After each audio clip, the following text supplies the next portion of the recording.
हाय, कसे आहात?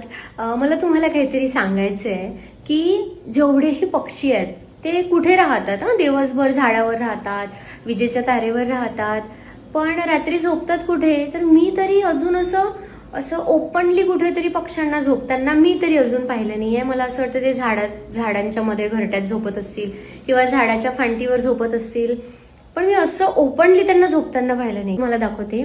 आमच्या घरी मी तिकडे जात नाही कारण तो उठेल. कालपासनं एक छोटंसं बर्ड येते, उडूसं बर्ड, आणि माझी कपडे वाळू टाकायची दोरी आहे ना, त्यावर तो कालपासनं झोपतो. बरोबर 7 वाजता येतो आणि तो झोपून जातो. ही माझी मागे कपडे वाळू टाकायची जागा आहे आणि हा बर्ड इथे कालपासनं येतोय. तुम्ही कितीही आवाज करा, आता मागे आमचं वॉशरूम आहे, आम्ही येतो, लाईट लावतो, बंद करतो, त्याला काहीच फरक पडत नाही. आणि आपला सकाळी आम्ही उठायच्या आधी उडून चालला जातो. तो तरी बिचारा बायोलॉजिकल क्लॉक फॉलो करतो. बरोबर 7 वाजता झोपतो, सकाळी देव जाणे 5-6 वाजता उडून चालला जात असेल. कसं आहे ना, पण मी पहिल्यांदाच पाहिलं असं तारा दोरीवर वगैरे. त्याला काय माहित, घर वाटतं त्याचं की काय? तुम्हाला जर असं तुम्ही काही पाहिलं असेल ना, तर नक्की मला कमेंटमध्ये सांगा.